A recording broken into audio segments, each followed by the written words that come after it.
You're allowed only 5 minutes, and they take 3 minutes just for introductions. And it's also great to do it in the footsteps of Google, because actually one of the other great things that Google is doing is investing a lot in clean tech and having a great, using their sites for many of those technologies.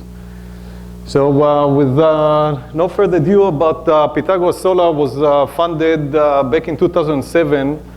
The two co-founders, Gonen Fink, came out of very successful tenure in Check Point, overseeing the company from a very early stage all the way through being a public company traded on NASDAQ, together with Dr. Itai Baruchi, PhD in physics, young but one of the brightest scientists in Israel today. And their vision of the company was to create a technology that would actually move solar into mainstream, and in particular in the buildings where we all work and live. In fact, if you check the DOE, the Department of Energy, thank you for that. Give me 2 minutes back from the introduction. The DOE would show on their website that about 40% of the energy consumption in the US is actually done in buildings. So with this vision in mind, they took some innovative optics, combining them together with the standard monocrystalline cells to develop this technology that would be actually built into buildings and moving into the building and construction industry. So now I'm going to use a Google technology. Let's see how good it is, and if it's working great for Google, if it's not. Imagine a world. Go ahead, please. Powered by ubiquitous solar, where the buildings in which we live and work are far more energy efficient, while generating abundant and clean electricity. This is the future, envisioned by Pythagoras Solar. Bringing net zero energy buildings closer to reality, Pythagoras introduces breakthrough solar window technology, the Photovoltaic Glass Unit, or PVGU. The PVGU incorporates patent-pending optics to reduce energy consumption through thermal control, provide high-density solar power generation, and optimize daylighting. In vertical curtain wall applications, the PVGU replaces traditional insulated glass units. Unlike solar panels, the PVGU integrates easily into conventional building architecture and construction processes, and its high transparency enables aesthetically pleasing facade designs. What's more, it delivers the highest power density of any other building integrated photovoltaic solution, generating up to 4 times more electricity. The PVGU also creates a new level of comfort in a building's interior. Standard windows let in harsh sunlight and excessive heat. In contrast, the PVGU provides optimal natural lighting for workspaces, minimizing the use of artificial lighting during daytime hours, saving energy and enhancing productivity. The PVGU manages solar heat gain without tinting or manual shading. This maintains the work environment at a comfortable temperature. All this while reducing reliance on centralized cooling systems, one of the largest sources of building energy consumption and cost. Adding to the natural visual experience, the PVGU's high transparency allows clear outdoor views. In addition to vertical curtain walls, Pythagoras offers a PVGU product for skylight applications. With the PVGU, architects no longer have to choose between skylights for daylighting and rooftop solar panels for clean energy generation. The PVGU provides both in one integrated unit.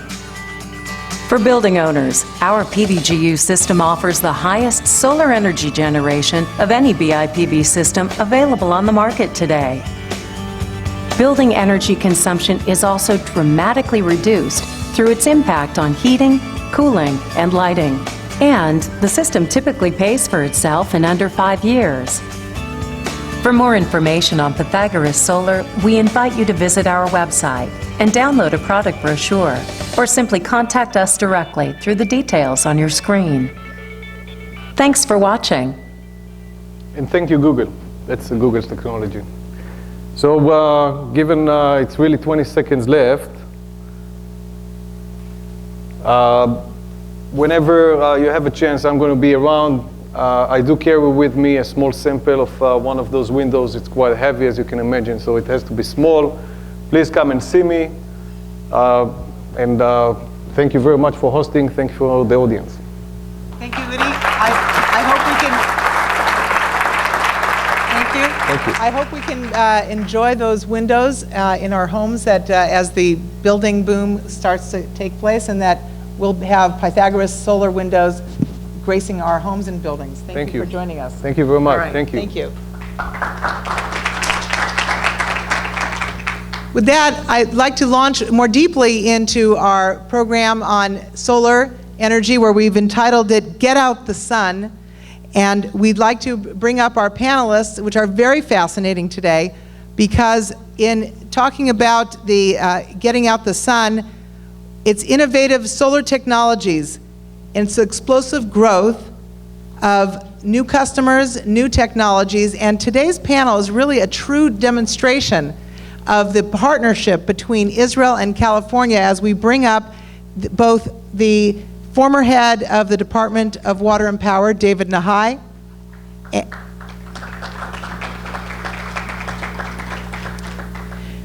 we're bringing up also Bright Source Energy. Please, gentlemen, come and join us, which you've probably been reading about in the papers, which is a fantastic Israel, California company. We have also with us Southern California Edison, which is part of that partnership. We also have with us the Capstone Turbine, which is a fine California publicly traded company. And we have HelioFocus, which is an extraordinary technology straight out of Israel. Stay in your seats as you learn a lot about hot technologies from very cool companies. David Nahai, thank you.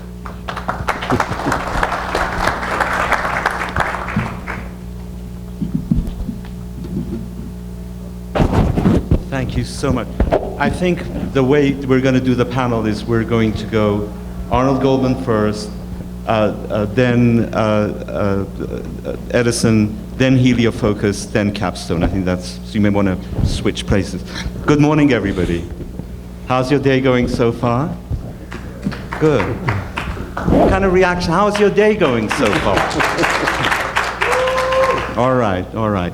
Well, my name is David Nahai. It's a delight for me to be here with you this morning. And let me first start off by congratulating Sharona Justman and the other organizers of this event for making such a obviously great success of it. And welcome to you all, and thank you all for being here. I'm privileged, truly, to share the dais this morning with such a stellar group of panelists. And the format we're going to follow is as follows. I'll speak for maybe 3 minutes just to set the stage generally for the conversation, and then I'll introduce the speakers. They will each take about 4 minutes to make individual presentations.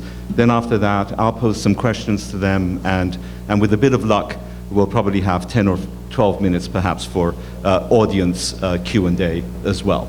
So the focus this morning is on solar power. And those of us who are engaged in the renewables industry today really survey the solar arena. And I think we can make 4 salient observations. The first is that the solar sector is undergoing really startling growth. The second is that we're seeing a tremendous amount of diversity in the field. And we just saw yet another innovation a couple of minutes ago with the Pythagoras presentation. Next, we're seeing a shift in global leadership around the world. The old order is beginning to change a little bit, and that's going to have implications for solar power. And finally, I think we have to note the tremendous contribution that is being made by Israeli companies, just completely disproportionate to the size of the country in terms of the talent and the creativity that we're seeing coming out of Israel. First, the issue of growth. Pike Research recently reported that just in the last year, and this is at a time when markets are illiquid, and we've had a recession, all of us to deal with, that there has been a 43% growth in the solar sector worldwide. The projection is that over the next few years, we're going to see a 25% annual compound growth rate. Just in the US, the Solar Energies Industries Association reported we've just had a 38% growth in the solar sector just within the US. And the International Energy Agency reports that by the year 2050, 25% of the world's power will come from solar. So a tremendous growth already, and the projections are that as prices come down, as the markets loosen up, we're going to see even more growth in this area. Diversity. It is no longer really correct even to talk about the solar market, because even within PV, we have all of the subsets that we're seeing come to light. Thin film, cadmium, dye-sensitized solar, as well as, of course, the traditional silicone-based technologies. We're seeing concentrating PV. As far as concentrating solar power is concerned, we've got the power tower technology pioneered by Luz and BrightSource. We have parabolic trough. We've got the technology with storage, without storage, with wet cooling, with dry cooling. So we're seeing just a startling array of technologies that have come to the fore, and I think one question is which of them is going to take the lead in the future and be the answer that we're all looking for as we move away from fossil fuels towards a renewable energy future. Next, we're seeing, I believe, a shift in global leadership. Last year, for the first time, the US was not the leading power in terms of investment in renewable energy. China was. And what that augurs for the future, I think, is very interesting to contemplate. We'll have to see what comes out of Cancun in December, when, again, the world gathers to talk about climate change. But in the US, with the climate bill stalled in Congress, with certain movements on the part of various groups to actually move away from renewable energy and to undo some of the gains that have been made, it'll be interesting to see where we go. And finally, a comment about Israel. I was privileged to lead a delegation from California to Israel in November. For, I think, the delegation members, this was an eye-opening experience as we saw just the plethora of invention and creativity that is coming out of the state of Israel. And I think it'll be certainly to the benefit of the state, but even more so to the benefit of mankind. I think, again, the success of this conference attests to that as well. Let me stop there. I'm going to now introduce our panelists, and I'm going to start with someone who I'll embarrass a little bit by calling him a legend, because I believe he is. We're truly blessed to have Arnold Goldman with us of BrightSource Energy. Mr. Goldman is the chairman and founder of both BrightSource Energy, Inc. and BrightSource Industries. BrightSource has signed PPAs for 2,600 megawatts with PG&E and Southern California Edison. The BrightSource Solar Energy Development Center, with its Luz Power Tower 550 technology, is producing solar-generated steam at the highest sustained temperatures and pressures in the solar thermal field. Mr. Goldman is the founder of Luz International and served as its CEO. He also co-founded Electric Fuel Limited, an electric battery fuel cell company listed today as Aerotech on the NASDAQ. He was the VP of Engineering and co-founder of Lexitron. Lexitron was bought by Raytheon in 1977. Mr. Goldman is the recipient of 2 international awards: the International Solar Energy Society Achievement Through Action Award in memory of Christopher Weeks, and Eurosolar Augustin Mouchot Award for his contribution to solar energy development. He holds a BS in Engineering from UCLA and an MSEE from the University of Southern California. Mr. Goldman also has numerous patents for his inventions and innovations. Please help me welcome Mr. Goldman.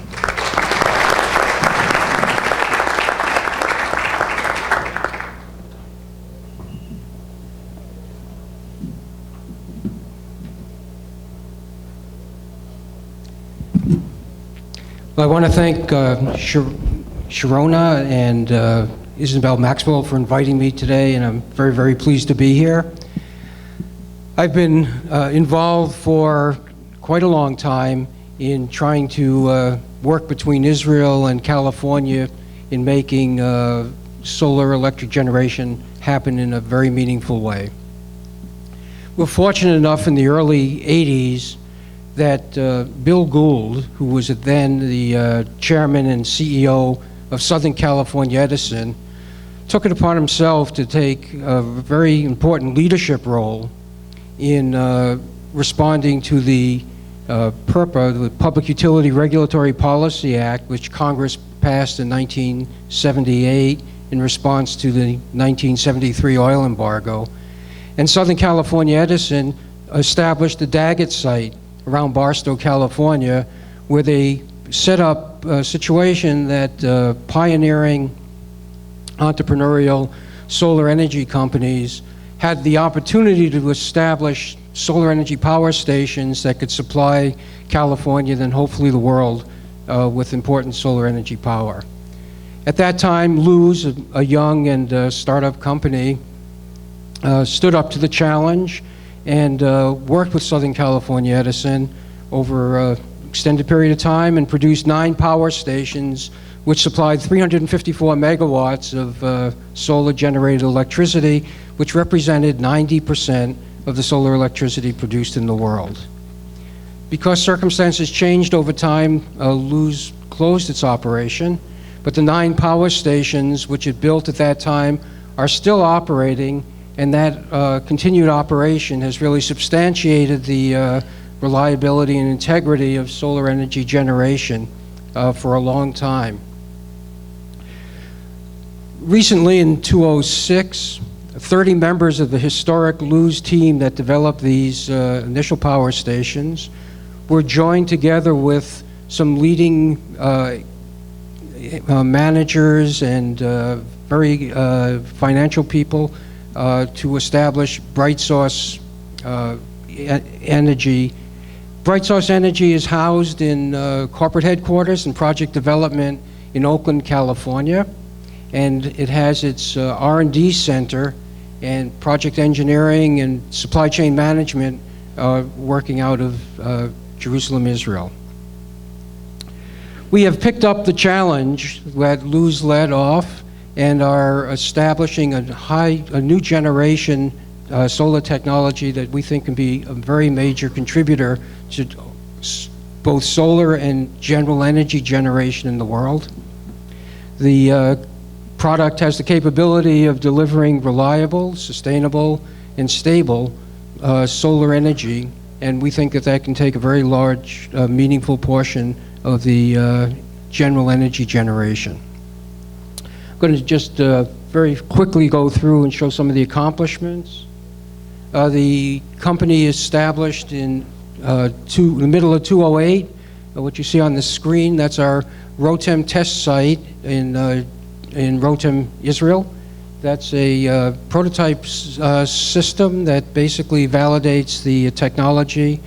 And as David has indicated, it's now performing and producing energy at the highest temperature, pressure, and efficiency of solar energy in the world.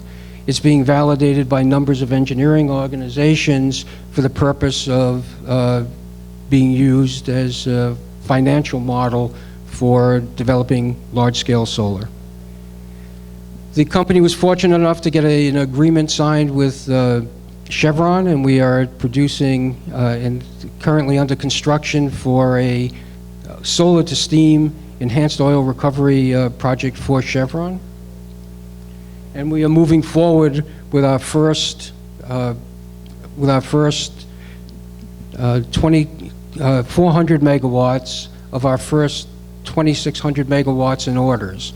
The company has received a 1,300 megawatt order for a power purchase agreement with Southern California Edison, and another 1,300 megawatts with PG&E, which represents about 4% of the peak power of California.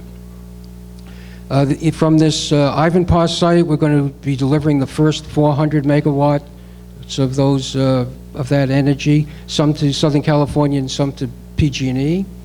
In order to move that forward, the company has entered into agreements with Bechtel, who is the EPC contractor and will be a partial owner. We've received some very strong financing support we raised $300 million from a group of venture capital organizations, including Vantage Point Venture Partners and Draper Fisher. We've received some institutional financing from companies like Morgan Stanley, and we've received very strong strategic partner investments from Alstom, Chevron Ventures, BP Ventures, Statoil Ventures, and Google and others. The company has just recently received the project, a $1.37 billion loan guarantee from DOE, and we are eligible, and the project is eligible for the ITC, and we're moving forward with our financing currently. Thank you.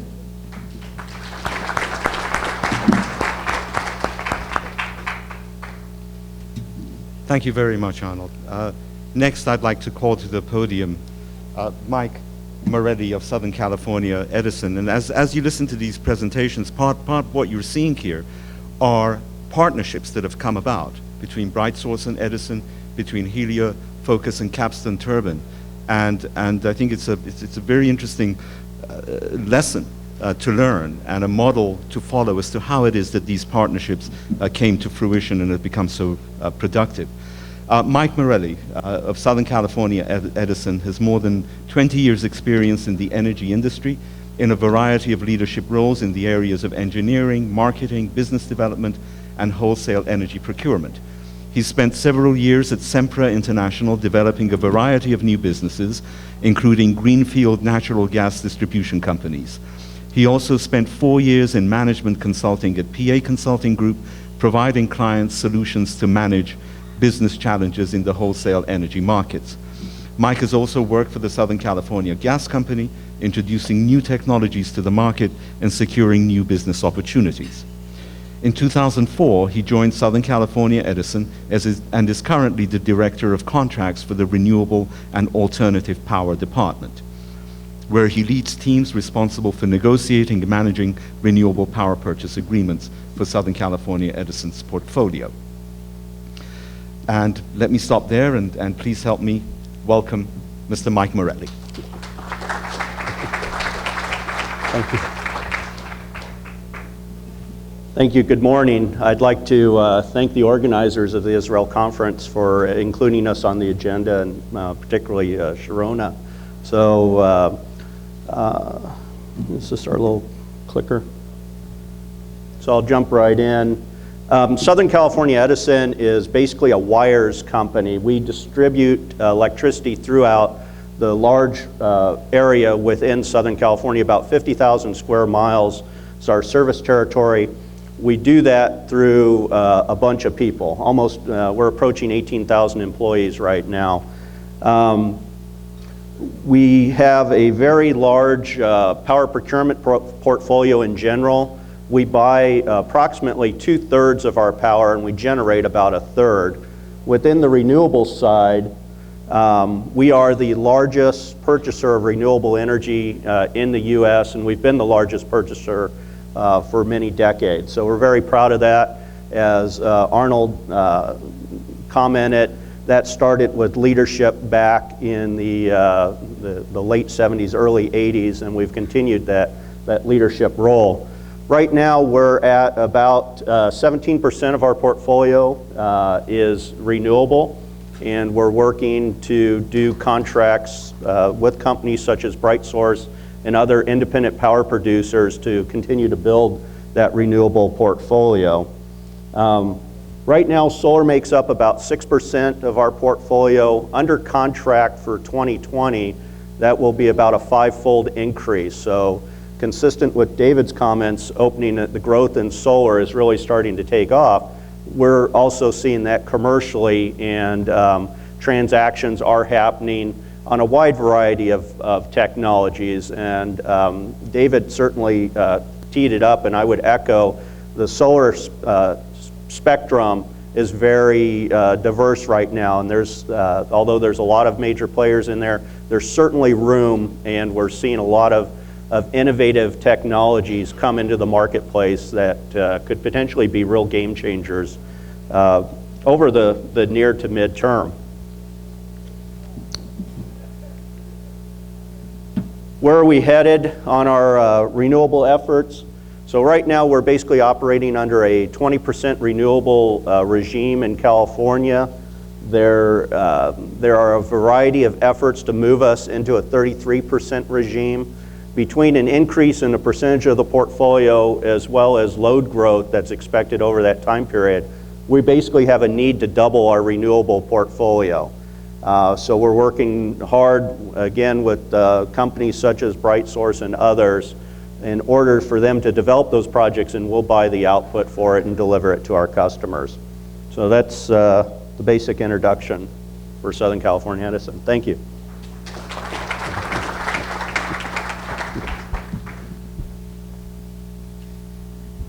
Our next speaker is Dr. Ori Zik of Heliofocus. He's an entrepreneur focusing on clean tech. He co-founded Heliofocus, which he led for 3 years as its CEO until a successful deal was made to merge the company. The company is developing a solar booster for solar and conventional power plants. Prior to founding Heliofocus, he was the founding CEO of Quantomix, a company based on his invention, which he led from inception to 2001.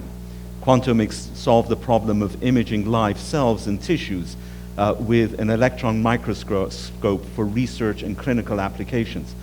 Prior to that, Ori led a spin-off of technologies where he co-invented and developed the E-beam on a chip nanotubes-based platform.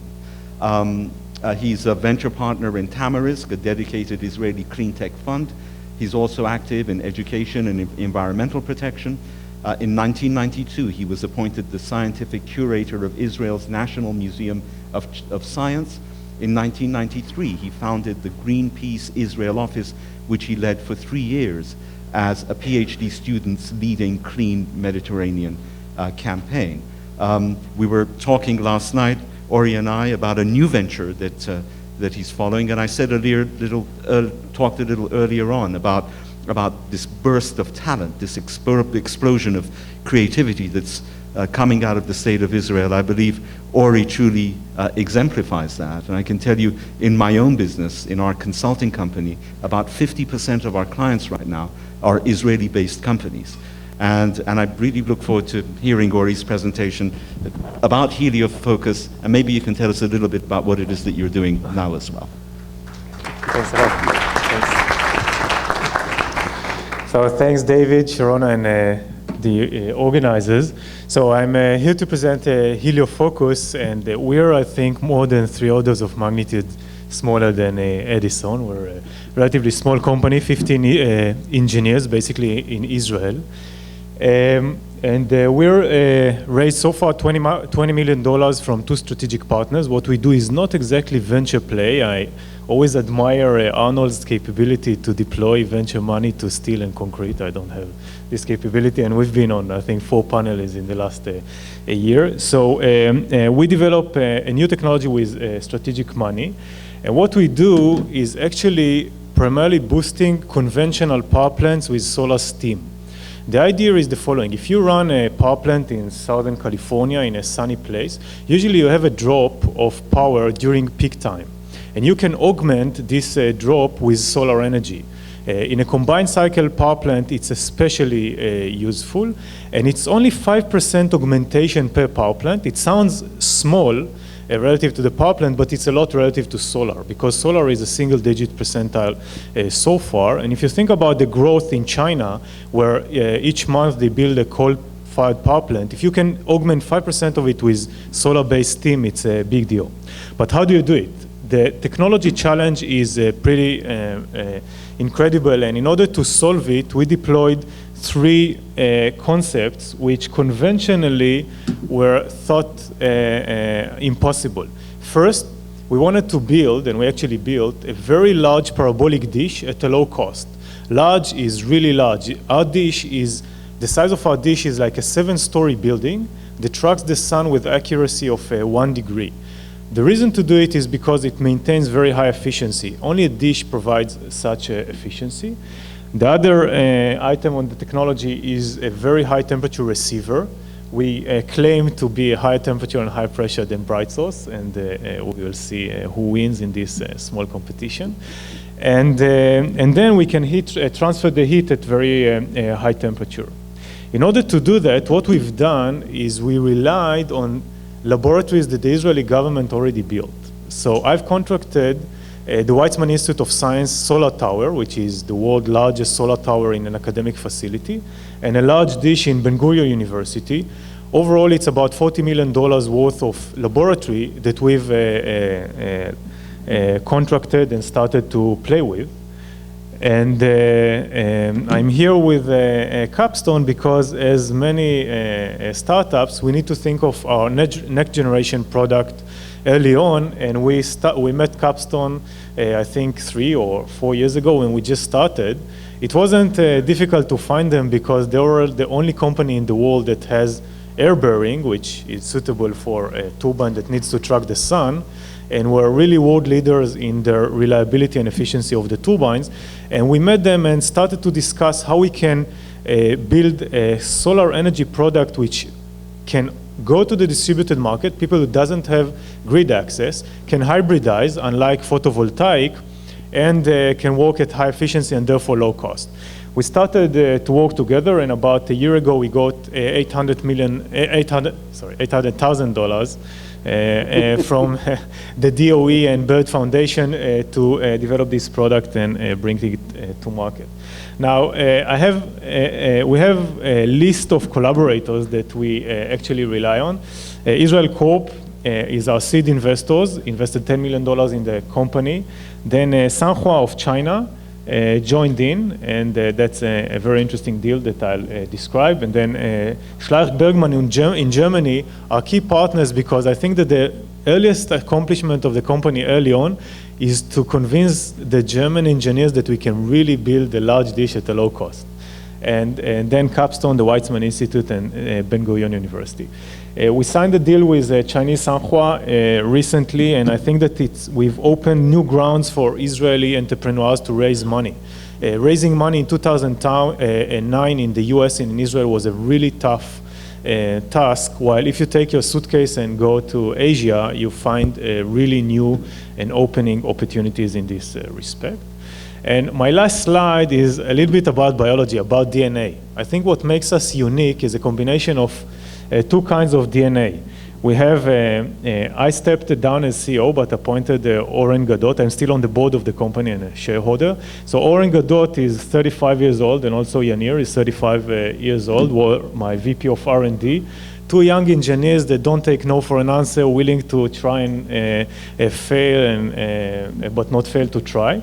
But in order not to make too many mistakes, we combined them with Eli Mandelberg, that used to work with Arnold at the historic Luz, and Jacob Carney. Both I think has more experience in solar energy than most other people together, more than I think 40 years. So the combination of these youngsters that are willing to work quickly and make mistakes with people that have done all the possible mistakes in solar thermal is what makes Heliofocus a company that I think will succeed in this market. Thank you very much.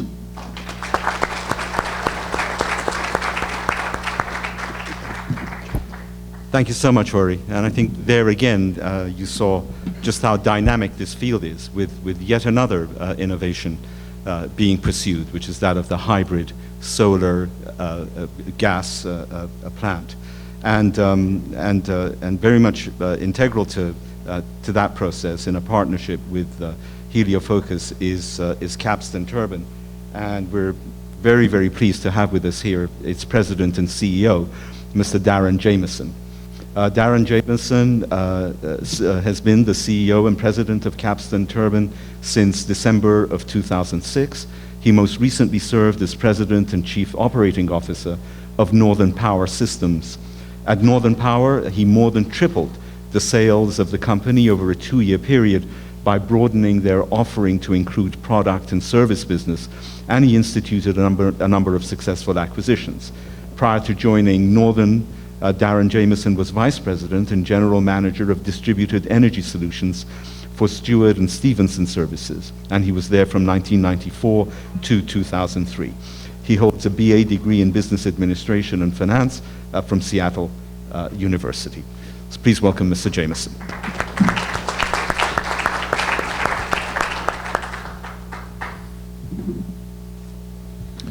Thank you. It's obviously a pleasure to be here and be part of such a esteemed panel. Some really great individuals up here, and I'm proud to be up here with them. We talk about microturbines are not what you really think of when you think of solar energy and a solar panel. But the technology is very flexible. It's very unique, and I'll go over it really quickly with you.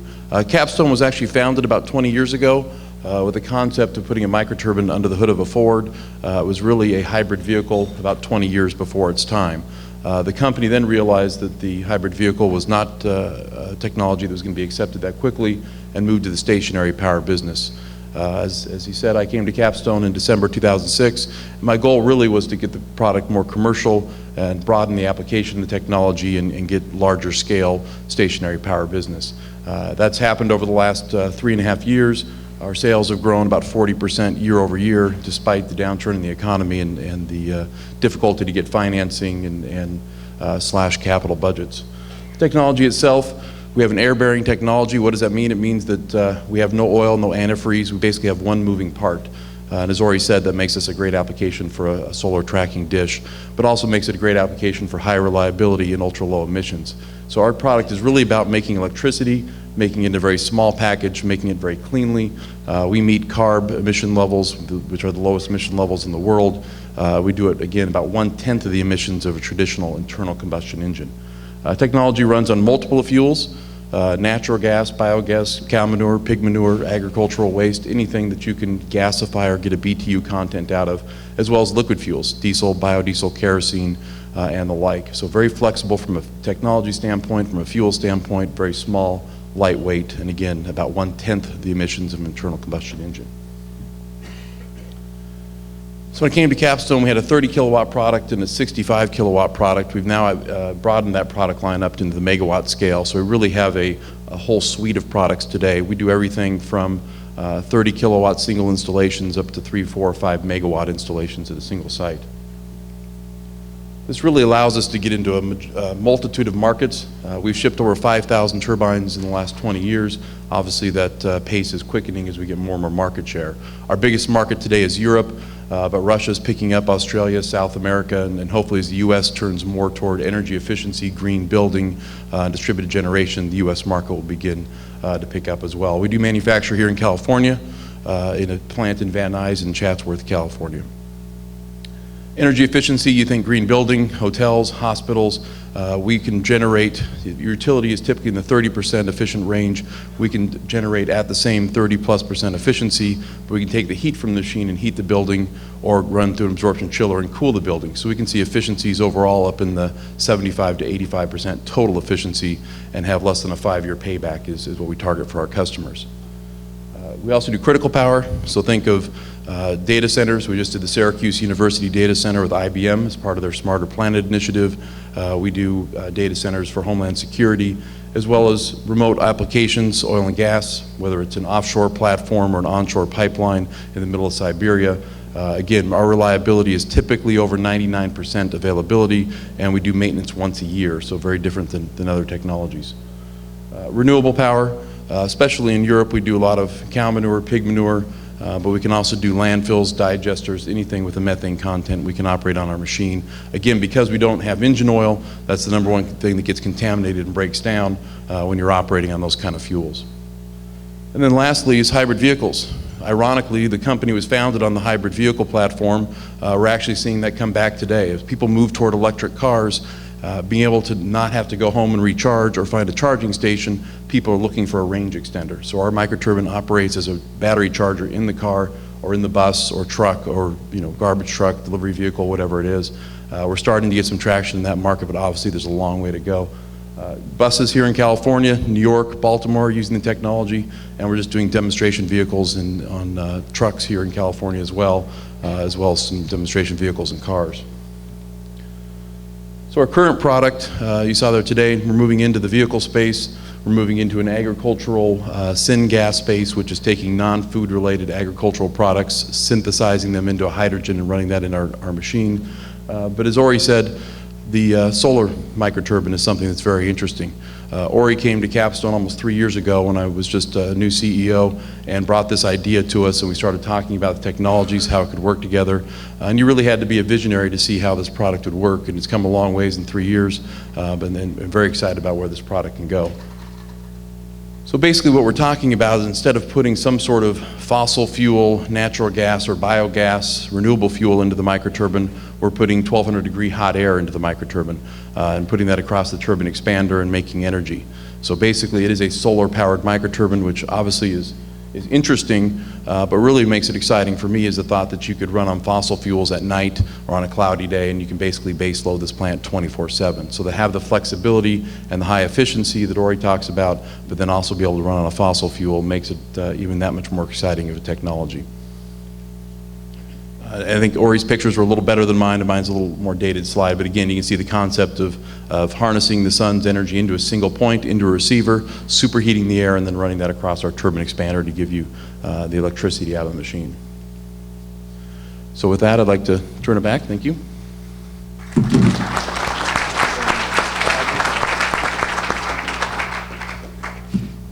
Thank you very, very much, Darren. I'm going to pose a question to each of the panelists, and I'll ask for quick answers so that we can have some time for the audience to pose questions as well. So, Arnold, my first question is to you. The whole issue about solar, apart from cost in the past, has been that it's an intermittent resource, that you only get the power when the sun shines.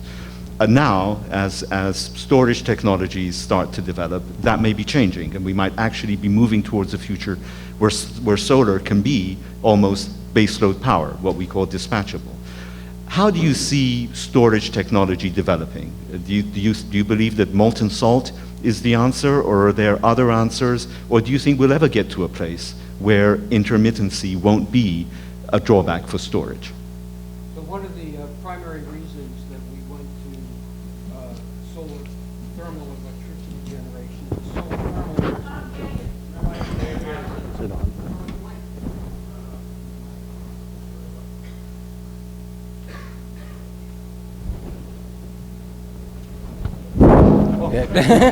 Guess that works. So one of the reasons that we went, and maybe the principal reason when we went into solar electric generation, we chose solar thermal, and it has been pointed out that the solar thermal stations, which have traditional power generation system and a solar input, can then be powered by natural gas.